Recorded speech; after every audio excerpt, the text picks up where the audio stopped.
Hello and welcome to the Be Glad movement. My name's Pollyanna and I'm on a mission to bring you as many stories as possible of good coming out of bad and reasons to be glad. And today I'm joined by a really inspirational woman. Her name's Susannah Cole and she is the head of the Good Property Company based in Bristol. And I won't give away too much of her story, but her story begins when she found herself as head of the household trying to decide which white goods to buy. And that sounds like a good problem to have, but I'll let Susannah explain. Hi Susannah, thank you so much for joining us. Thank you. And if you hear, we do have a storm going on, so the rain may come in, but it will go again. Yes. It's windy here as well. I like the sunshine t-shirt, that's very nice.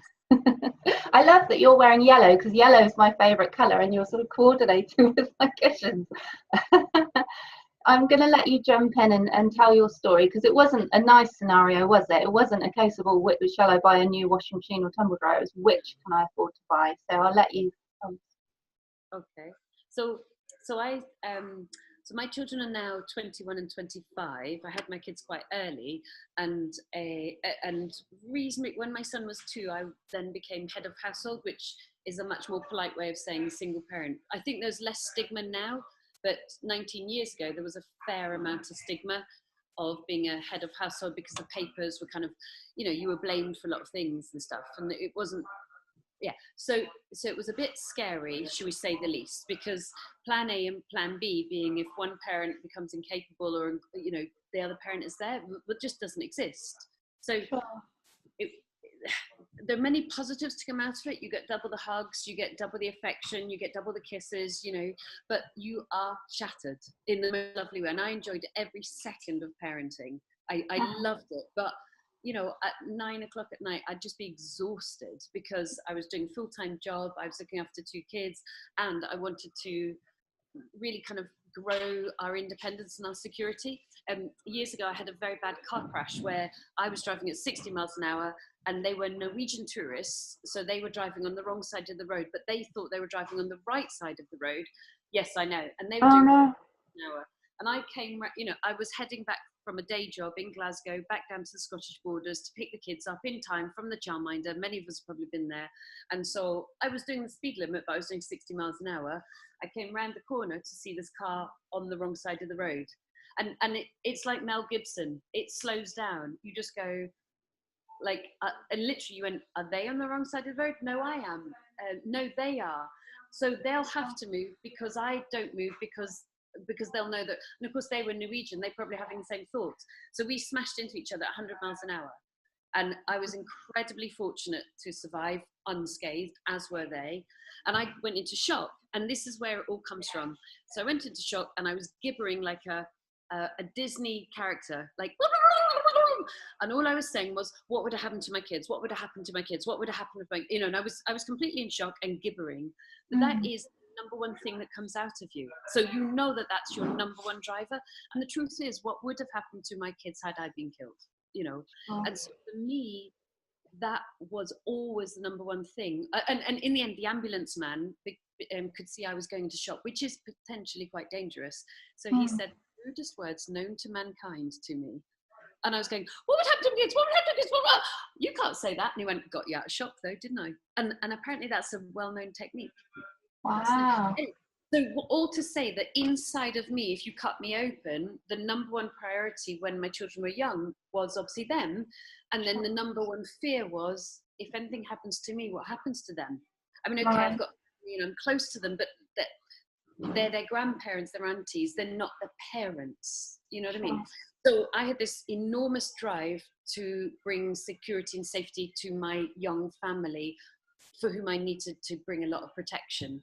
And so I think that adversity, that negative, tough exhaustion also brings sort of a complete non-stop movable thing that says, I have to protect my children, so I will do everything to push it forward. So I basically wanted financial freedom as defined by, and for me it was less about, I want to flash about in some fancy car. I mean, way after I became, a significant multi-millionaire on paper, because we property developers were always skint. Well, I'm not skint now, but we for many, many years. So it was on paper, and I was it was like 2 or 3 times multimillionaire on paper.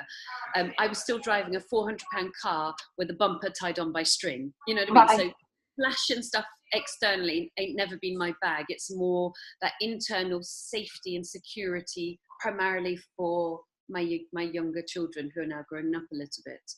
So that was the driver. And I think sometimes that adversity, which can really flatten you, can also forge steel a bit. I don't know, it's such a cliche, but it can just make it so clear that there's no one behind you going to do this. So it better be you. And I think so you can use that negative to drive yourself forward. And I think that's really useful. And that's really what happened. So when they were, Zaki was 9, 10, I was like, right, we have to be financially free. I can't have some job. And I had a good job, which meant I worked crazy hours. And you're like, well, hang on a minute here. The number one primary thing for me is to be around my family. So why am I working these hours? To bring security to my family and meeting them, because they're a little bit older, meeting them at a nice fancy burger joint to have tea because I haven't got time to get home to cook tea. That's crazy, And this isn't fitting my values. This isn't how I want my life to be. I definitely don't want their lives to be that way. So I found that the corporate way of being able to bring security to children doesn't bring the emotional security or the being their security, which is why I went into property. So I refinanced my house. I had, when they were young, I used to, because I love property, like beyond belief. I just really love everything about it. The fact it brings you security, the fact it brings you pension. Later on, it brings you money. Early on, it takes all your money away, and then the fact that you can create really beautiful things, the fact that you can house people in very good value, good quality housing. It number one represents security in every bit aspect, doesn't it? Mm-hmm. But of course, in the early days, you're skint all the time. So when they were little, I used to buy knackered old houses and not be able to afford to breathe, really. And then I'd rent, when they're in bed, head of household. So I'm not going to go out because the kids are sleeping and really wanting to watch that much television. So what am I going to do? Okay, I'm going to do my house up. So when you take wallpaper, that awful bubbly wallpaper off with your nails and you get these shards up. So I used to do the houses up and then I would make them beautiful and then I would sell them, make some money. Then we move into another knackered old house. At night time I would do them up because the kids were asleep and I didn't want to waste my life watching television, and then I'd sell that. So we kind of built our way up. We did that 3 times over. Now it sounds like a plan. It was just something to do that was creative and enjoyable at the time. I didn't mean for it to be as planned as, if you look back, it looks really planned. It wasn't. It was, I wanted a nice environment. I could only afford a knackered house. I wanted to make it nice for the kids. Once it was done up, I wanted to go and do it again. And we were able to buy 3 houses and kind of double each time. So then we moved from rural Scotland where we had a dog. I used to open the door and go and enjoy yourselves. And, literally at 5 o'clock, you'd be going, okay. They obviously with crowds of friends, they'd go out and there were cows and fields and, valleys. And you'd be like, where are you? Time for tea. And it was beautiful, kind of Enid Blyton childhood. But as they grew older, I recognised they needed to live in a city. And so we moved to Bristol. I bought a house a little bit less expensive than all my money could have bought. And then I took 60 grand out of that to go and buy to let houses and to start owning properties for the security of my family, really. That was the beginning of it. Fantastic.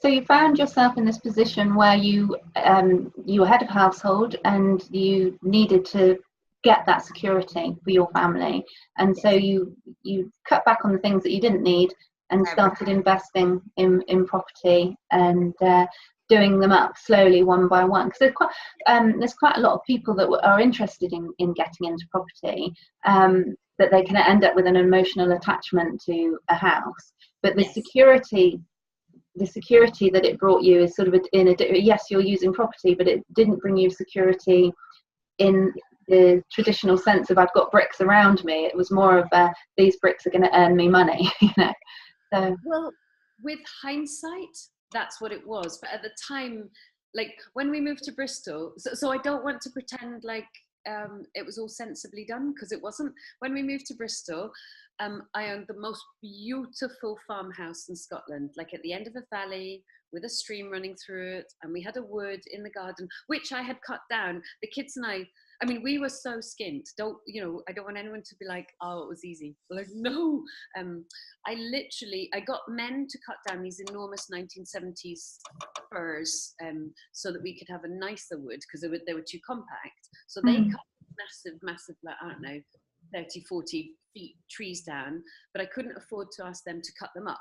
So then I cut them up into logs, and I made cake at the weekend, and doing a full-time job. And then my kids would learn the value of entrepreneurialism. So I put a little ad in the local paper saying, fill your boot with logs, 20 quid.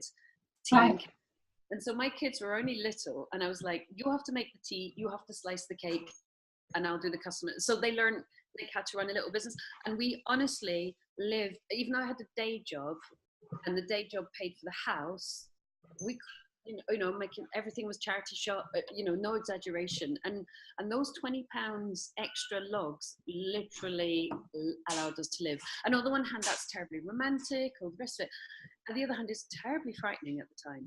You're literally living out of some guy, you know, you have maybe 5 or 10 people turn up in a day, and you serve them tea and cake, and you have a nice chat because they're nice people.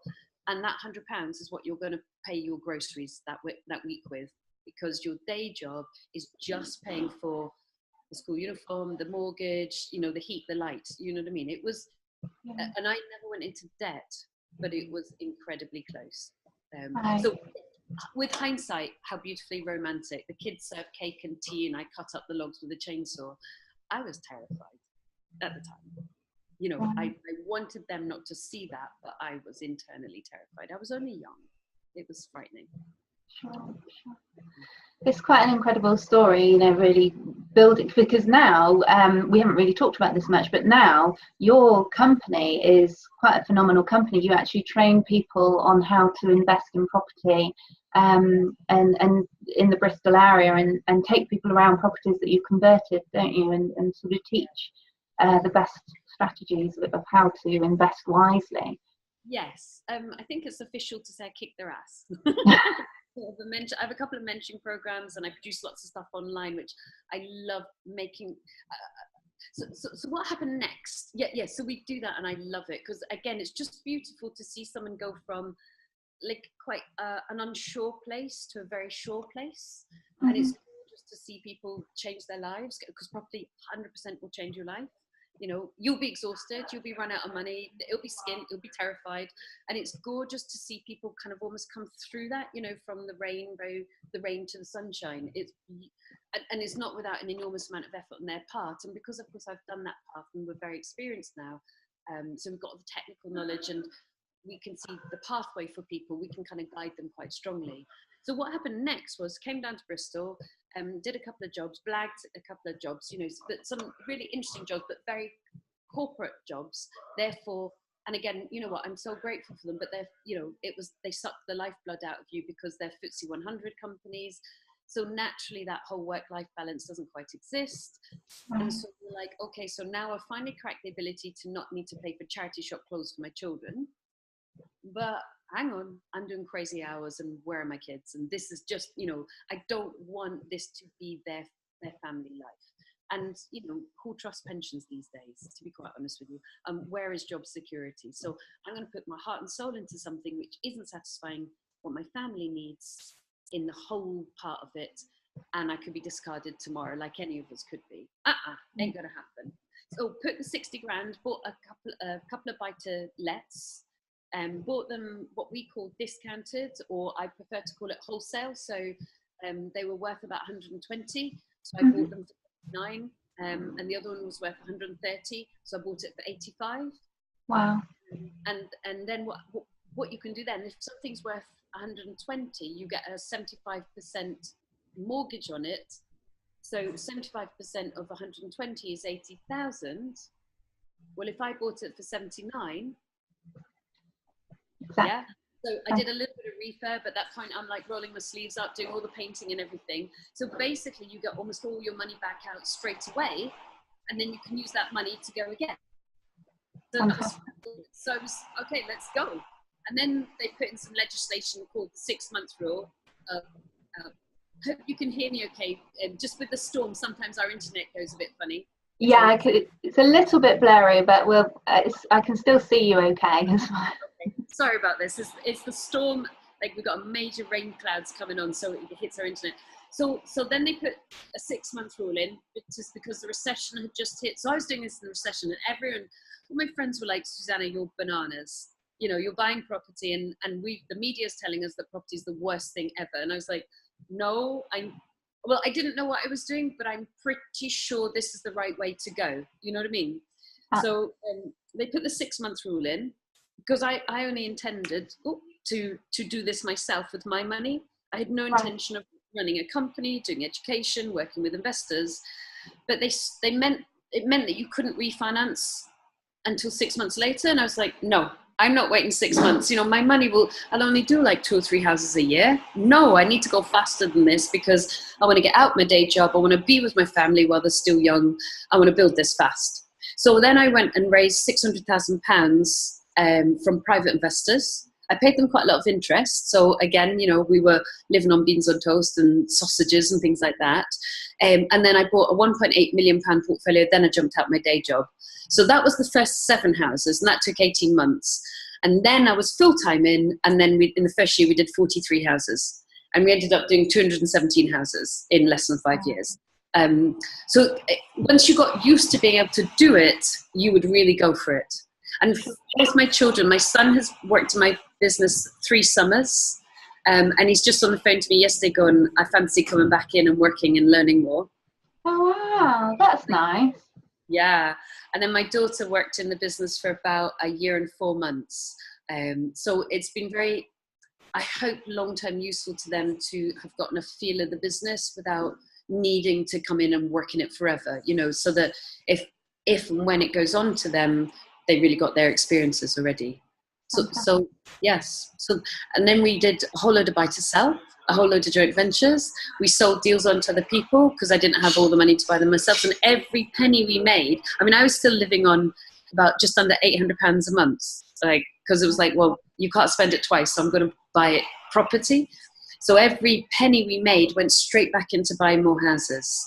And then you're like, okay, you know, now I've got something that's quite substantial. The revenue's coming in. I don't necessarily need to work anymore. So it didn't take long. It took about 3 years to become a multimillionaire on paper, but being completely skint financially with a £400 car with a string tied in the bumper.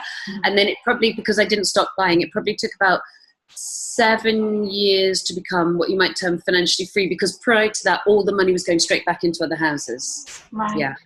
That's not, 40 years in a job, is it? You know, 3 years and 7 years. Yeah, fantastic. It's pretty good. Yeah. Really good, really good. But you must have, you know, you found yourself in this situation where you were trying to, you know, wondering where to spend your money, and then you got into property. Yes.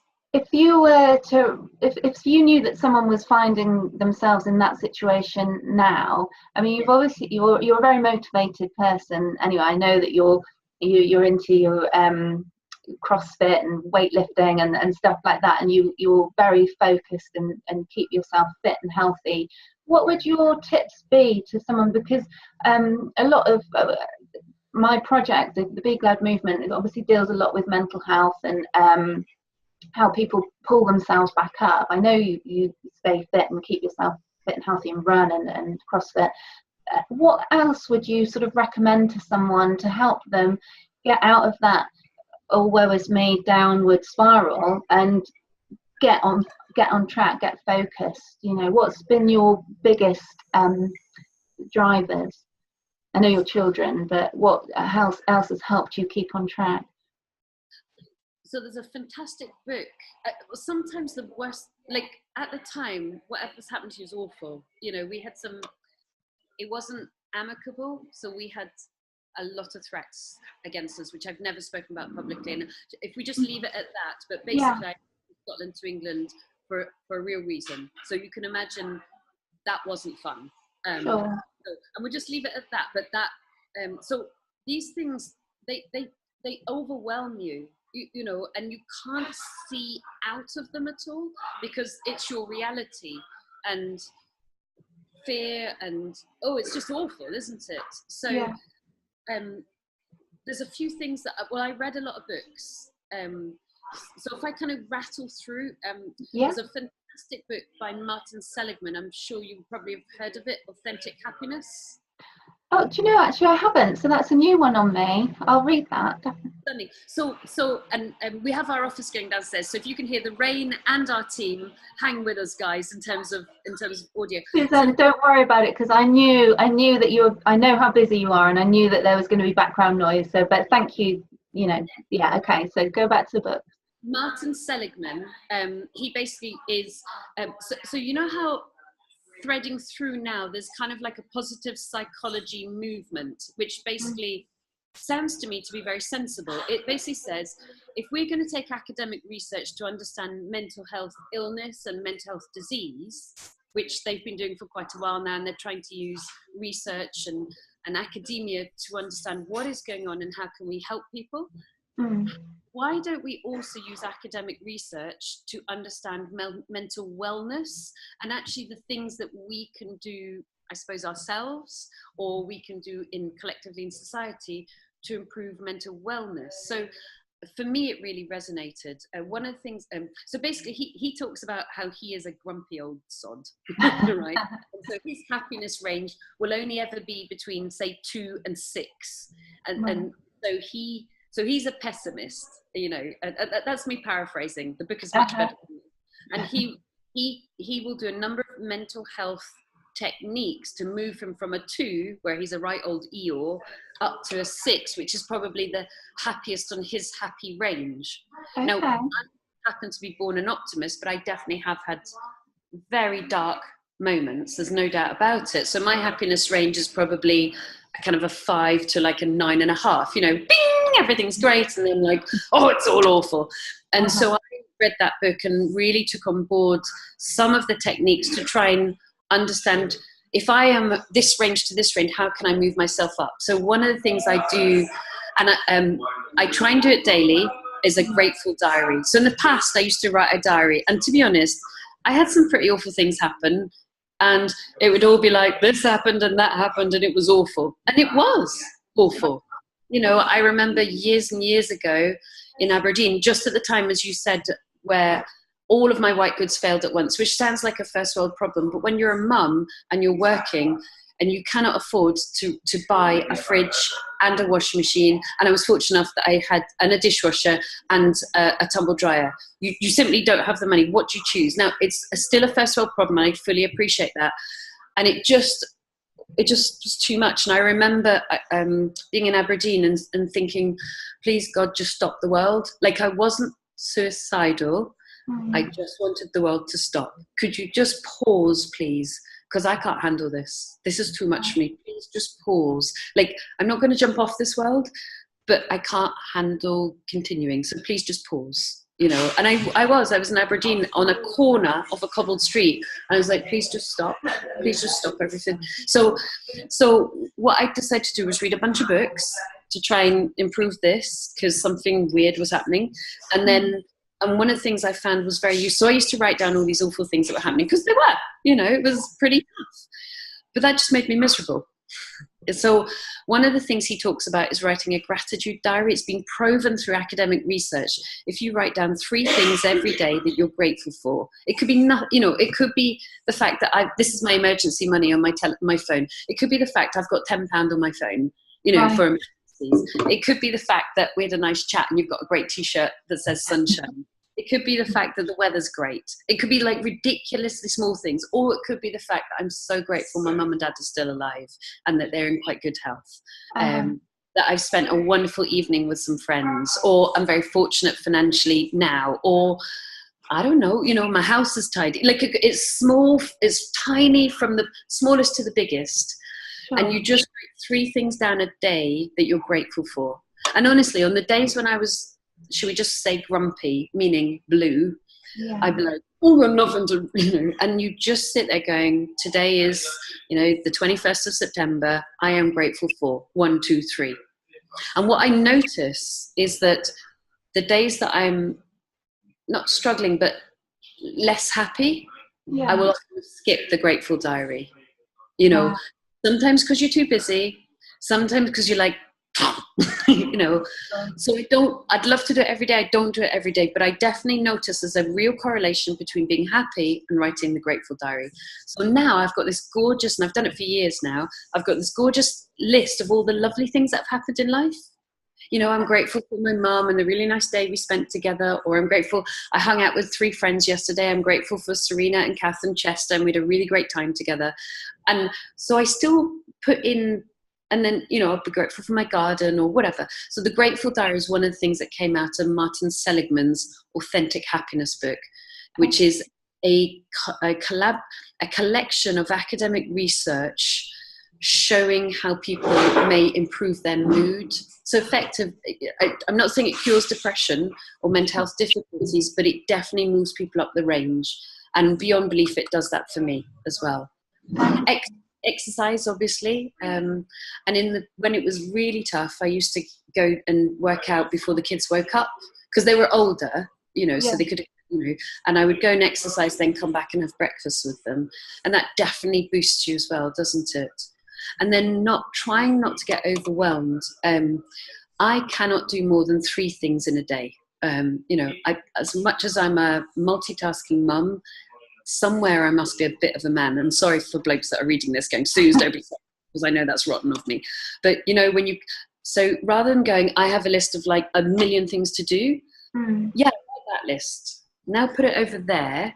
And one of the things we found very useful in the business was, what is urgent and is like, you know, overwhelming you, it's other people's noise, it's screaming at you, it's urgent, and what is important being, and this comes from Stephen Covey, The 7 Habits of Highly Effective People, which I practice like a Bible to go back again and again. The important being, what will either move your life forward or move your business forward. You know, what is important that will be significantly different in moving you forward. So I always try and include 1 or 2 importance in a day on my thing of 3. And we literally, in the early days of the business, it was so full on. Like I would work with my co-worker Ash, and he'd be so overwhelmed, or I'd be so overwhelmed, we'd write down that huge list of jobs to do, and then we'd take a Sharpie, and I don't massively like the colour orange, so we do all the urgents coloured orange because they're like, Meow! And then we do the importance coloured green because I like that colour, and then we go, okay, 1 important, 2 urgents, and then we try and flip it to 2 importance, 1 urgent. And okay, you've got to live with some noise. Some people might not be happy with you because you haven't, you know, done what they needed. But you slowly move from a backward position of kind of slight chaos and confusion and overwhelm and, you know, washing machine tumble, to a forward position of, I feel like I'm in charge of my life and driving it forward. And that was very helpful. So grateful diary, urgent and importance. And then the last thing I did was I wrote my business plan, and I wrote the key things I wanted to achieve. And now I have it on my wardrobe. So when I go and get dressed every day, I can see it. But early on, I had it on the inside of the kitchen cupboard with the cornflakes. So when I serve the kids breakfast, and honestly, I'd walk past it and go, that isn't, you know, that's never going to happen. Who do I, you know, all the self-doubt, who do I think I am? I'm fooling myself. This is ridiculous. You've got no idea. What are you, you know, you're being an idiot, even trying, you know, self-talk. And then because it was so visual, you'd slowly go, oh, look at that. That bit happened. You know, so you're not sat there going, hey, honey, I got this. You're like, half the time you're thinking you're an imposter and it's ridiculous and you're never going to happen. And then you slowly appreciate that it's been ticked off and it's happening. And how on earth did that happen? And I'm sure it being very visual, I'm sure it being in your face, so it catches your eyeballs and you can have a little sulk and grump at it and go, Rrr. And then later, oh golly, wow, it's happening. And that's very exciting. So having a plan that's visual was very useful. And keeps it front of mind, you know, seeing it every day. I think that what you focus on is what you get, isn't it? And the fact that you kept reminding yourself of what it was you actually wanted, that your mind is then focused on finding or seeing ways of making it happen. So That's fantastic. But I didn't, and I read in books that you're supposed to do that, and I sort of didn't really buy into it, but I was like, well, I'll give it a shot. You know, what have you got to lose? exactly. So yeah, having the plan written, exercise was always helpful. The Grateful Diary is really super, and urgent and important. And then the last one, again, it comes from Stephen Covey, The 7 Habits of Highly Effective People, Sharpen the Saw. So Right. although, as you say, I'm pretty focused, I kind of go for it. I wake up and sometimes I come into work and I'm like, I forget to say hello. I'm just like, so I was thinking about this and I've been thinking about it for 3 hours and I'm so excited and we're going to do it. And the team are like, please, do you want a cup of tea? I actually spent a whole year researching property before I did anything.